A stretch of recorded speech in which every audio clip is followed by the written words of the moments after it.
Hey everyone, it's Annie, and today is day 7 of the Healthy Habit Challenge.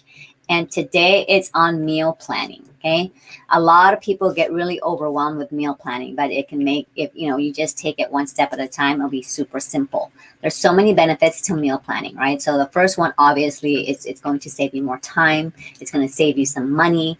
It's going to help you eat better, right? You're going to have less food wasted. You're not going to stress out too much of what it is that you're going to eat that day, right? So, but for this challenge specifically, we're going to focus more on eating better and making and not having to reach for like junk food, right? So, the assignment is to eat for meal plan for 3 days. Normally, people will plan for the week. But 3 days is good. Even 1 day planning is good, right? So the basic steps are you just pick your recipes that you want, right? You get your ingredients and then you prepare your ingredients. So usually people will pick the recipes or they'll have the recipes in mind already. And then on Friday or Saturday, you buy your ingredients. And then on Sunday is when you kind of prepare. So those are basically the steps. So when you're picking your ingredients, your recipes, you want to pick recipes that kind of have the same ingredients in common. So that way you always have it and you don't have to pick for that one thing. But if you have a favorite meal, that's always a good one to just have those basic ingredients for that. And then also always when you're going to just go grocery shopping, just review what you have in stock before going. So sometimes I've been caught off guard. I'll be thinking, oh yeah, I had that already, not and not thinking that somebody else in the family ate it, right? So especially when it's ice cream stuff I'm not supposed to eat. But yeah, so those are the ones. So for me, I actually used to do meal planning when the kids were younger. We were on the same schedule. We're not on the same schedule right now, and I used to eat a variety of foods. So for me now, eating I don't eat as much of a variety, but so it's very easy for me to meal plan because I kind of eat the same thing, right? So basically, another way to plan your meals is you can go by days, like Mondays. You have Taco Tuesdays, Friday sushi, right? So you can have pasta Wednesdays, and also you can plan your meals based on who's going to cook that night, right? You can who wants to be the one in charge that night. This is a good way to get your kids involved. So if it's going to be the kids, for the pasta, that's very easy for them to make. For me, we have a very simple one.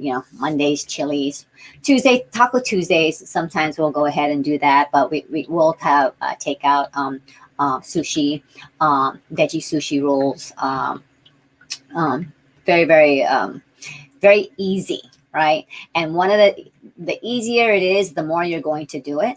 So one of the things I like to use gadgets. I don't know if you've ever watched like those shows where they kind of make all these, oh, look at this nice bookcase, right? Or look at this nice, shirt that I made, right? But they have all of these tools to make their work easier. So I highly recommend that you get tools to make cooking easier, and it'll make you want to cook more. So my number one tool I actually recommend, and I always use all the time, every single day, is an air fryer, right? There's a lot of different brands out there.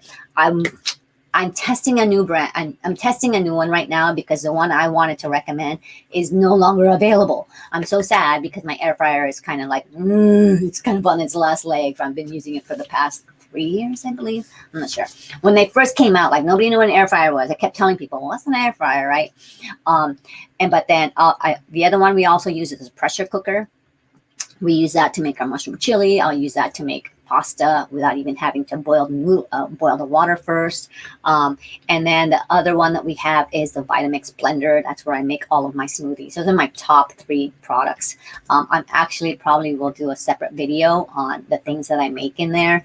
But just for an example of how quick it is, right? A lot of people think with meal planning that it has to be home cooked meals. It doesn't have to be home cooked meals, right? You can do your meal planning based on what restaurant you want to go to. And what's great is there's so many restaurants now that have a healthier option, where before that wasn't even an option for me. So go ahead and do that. I would go through Yelp, go around your neighborhood and see what they have. And then if those are the days, you can pick one day to not have to cook that day. But if you do your meal plan, you probably won't even have to go out. Another thing that I used to do was batch cooking. So you cook enough cook enough spaghetti, right, to last, right? And so then you would break it up if you have, and you would put it in the freezer. So it was freezer batch cooking. I think you can Google that, and you just make enough for the day or the family, and then you can also have variety. So basically, it's like an instant way to have frozen meals, but it's prepared by you, so you know exactly what goes in there.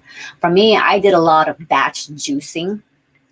Um, if you're gonna do that as well, I have a Norwalk juicer, which actually grinds the food or the vegetable or the fruit, and then it actually has a hydraulic press as well. So this actually makes it so that it has more nutrients. I prefer making the juices fresh over buying them, because it's actually known the whole purpose of getting juice is to get the nutrients from the food, right, at the fastest way. And it's highly recommended to do it within 10 minutes after you juice. And when you're going to be drinking your juice, you want to make sure you kind of chew a little bit before you're drinking, because that way your body knows like, oh, something's coming in, right? We better get these digestive enzymes out here to help absorb all the nutrients. If you just drink without slightly chewing, everything just comes out like liquid, and it just comes out, and none of the nutrients kind of doesn't get absorbed as much. So there are some juices on the, you can see them on the shelf. So I don't know what the flash processing is, how it works now. So I don't know from the time that they juice it to the time they ship it to the store, and how long it stays on the shelf to the time you buy it from the shelf to when you drink it, how many of those nutrients are still there, right? So for me, when I do my batch juicing, I actually followed Norman Walker. I read all of his books, and one of the things was for the carrot juice, right? I would make a carrot juice. I also made green juice, and I made Hippocrates soup. That was from the Gerson recipe. But one of the main things I learned from Norman Walker was when you're using mason jars and you seal it, really good seal, you can keep the nutrients in there for at least 3 days. So keep a note of that, right? So I think I talked about mason jars. I love mason jars. So that's it. So meal planning, do it for the next 3 days. Just go through what the foods that you guys like to eat, and get the family involved, because then it makes it so much fun.